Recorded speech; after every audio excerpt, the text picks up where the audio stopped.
that I might dwell among them, by A.T. Jones.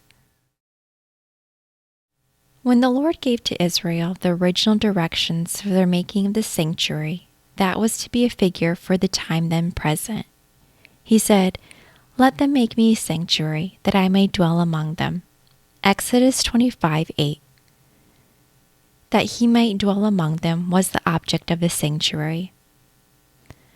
This purpose of the sanctuary is more fully stated in the following: "And there I will meet with the children of Israel, and the tabernacle shall be sanctified by my glory.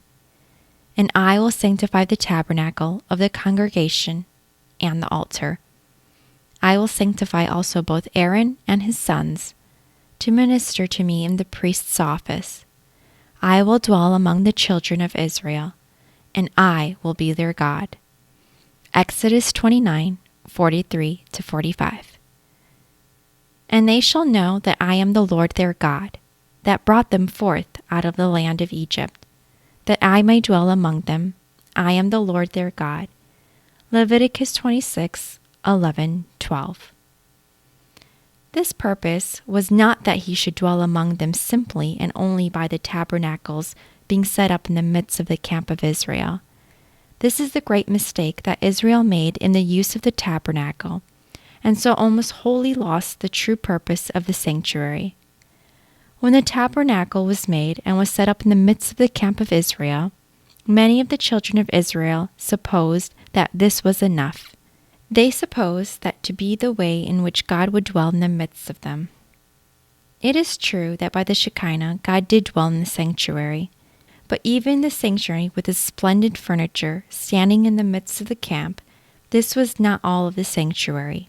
In addition to the splendid building and its furniture, there were the sacrifices and offerings of the people, and the sacrifices and offerings on behalf of the people. There were the priests in their continual services, and there was the high priest in his holy ministry. Without these, the sanctuary was for Israel practically an empty thing, even though the Lord did dwell in it. The placing of the tabernacle in the midst of the camp of Israel was an illustration, an object lesson and suggestion of the truth that he would dwell in the midst of each individual. I pray that out of his glorious riches he may strengthen you with power through his Spirit in your inner being, so that Christ may dwell in your hearts through faith. Ephesians 3:16-19. Some of that nation in every age saw in the sanctuary this great saving truth, but as a body in all ages Israel missed this thought, and stopping only with the thought of his dwelling in the tabernacle in the midst of the camp, they came short of having his own personal presence dwelling in their individual lives. Accordingly, their worship became only outward and formal, rather than inward and spiritual. Therefore, their own lives continued unreformed and unholy. And so those who came out of Egypt missed the great thing which God had for them, and fell in the wilderness. Hebrews 3:17-19. The same mistake was made by the people after they had passed into the land of Canaan. They put their dependence on the Lord only as he dwelt in the tabernacle, and would not allow that tabernacle and its ministry should be the means of his dwelling in themselves through faith. Consequently, their lives only increased in wickedness. Therefore God allowed the tabernacle to be destroyed and the ark of God to be taken by the heathen in order that the people might learn to see and find and worship God individually, and so find him to dwell with them individually. The Lord had been striving always to teach the nation, which they had not yet learned, the holding of the temple and God's presence in that temple as the great end, instead of holding that as only the means to the true end, which was that by means of the temple and its ministry in accomplishing forgiveness and atonement, he who dwelt in the temple would dwell in themselves. Instead of allowing God's great purpose of the temple and its services to be met in themselves, the people utterly perverted that purpose.